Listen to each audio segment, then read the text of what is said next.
1908 ജനുവരി 19 വൈക്കം തലയോലപ്പറമ്പിലാണ് ബഷീർ ജനിച്ചത്.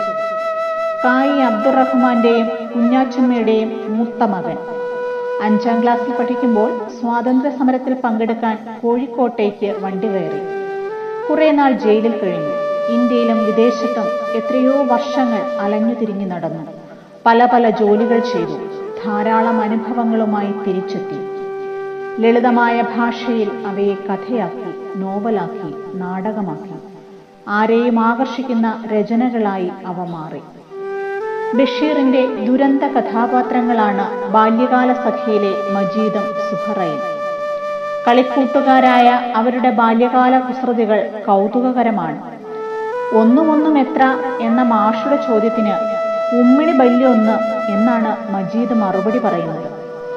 നോവലിന്റെ അവസാന ഭാഗമാകുമ്പോഴേക്ക് സുഹറയുടെ ദുരന്തത്തിൽ മജീദിനെ പോലെ നമ്മളും കരഞ്ഞു പോകുന്നു.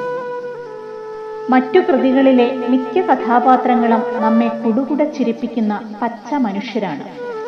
ഏതു നാട്ടിൻപുറത്തും ഉണ്ടാകും ഇത്തരം കഥാപാത്രങ്ങൾ.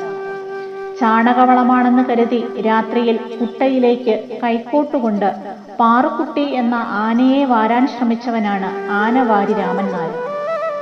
മരക്കുരിശിൽ മരിച്ച കർത്താവിനെന്തിനാ പൊൻകുരിശ് എന്ന് ചോദിച്ച് പള്ളിയിലെ പൊൻകുരിശ് മോഷ്ടിച്ചവനാണ് പൊൻകുരിശ് തോമ.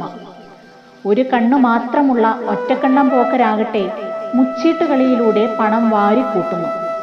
വൺ ഐസ് മങ്കി എന്നാണ് ബുദ്ധിജീവികൾ പോക്കറെ വിളിക്കുന്നത്. എന്നാൽ മകൾ സൈനബയ്ക്ക് പോക്കറുടെ ശത്രുവായ മണ്ടൻ മുത്തപ്പയോടാണ് ഇഷ്ടം. പുട്ടിനകത്ത് പുഴുങ്ങിയ മുട്ട ഒളിപ്പിച്ചു കൊടുത്ത് അവൾ മുത്തപ്പായോടുള്ള സ്നേഹം പ്രകടിപ്പിക്കുന്നു. മുച്ചീട്ടുകളിയുടെ രഹസ്യവും അവൾ മുത്തപ്പയ്ക്ക് പറഞ്ഞു കൊടുക്കുന്നു. പോക്കറ്റടിക്കാരനായ മുത്തപ്പ ഒടുവിൽ ആ പണി നിർത്തി ചായക്കടയിൽ നടത്തി സൈനബയോടൊപ്പം സുഖമായി ജീവിക്കുകയാണ്. ബുദ്ധി കൂടിപ്പോയതിനാൽ അധികമുള്ള ബുദ്ധി തലയിൽ പ്രത്യേക മുഴയുണ്ടാക്കി സൂക്ഷിക്കുന്നവനാണ് മുഴയൻ നാണു. എല്ലാറ്റിൻ്റെയും പിതൃത്വം അവകാശപ്പെടുന്നു എട്ടുകാലി മമ്മൂഞ്ഞ്. സ്ഥലത്തെ പ്രധാന ദിവ്യനാണ് കണ്ടം പറയാൻ. തൊരപ്പനവറാനും നത്തുദാമോ ഒട്ടും മോശക്കാരല്ല. വിദ്യാഭ്യാസമില്ലെങ്കിലും സംസ്കാരമുള്ളവളാണ് കുഞ്ഞുപാത്തുമ്മ. വിശ്വവിഖ്യാതമായ മൂക്കിലെ മൂക്കനാകട്ടെ പൊക്കിൾ വരെ എത്തുന്ന മൂക്കുമായി കഷ്ടപ്പെടുന്നു. പാത്തുമ്മയുടെ ആടിലെ പാത്തുമ്മ, ആനുമ്മ, ഉമ്മ, ഹനീഫ, അബു തുടങ്ങിയവരെല്ലാം സ്വന്തം കുടുംബക്കാരാണ്. അനുജനായ അബ്ദുൽ ഖാദർ കാലിന് സ്വാധീനമില്ലാത്തവനാണെങ്കിലും ഭയങ്കരനാണ്.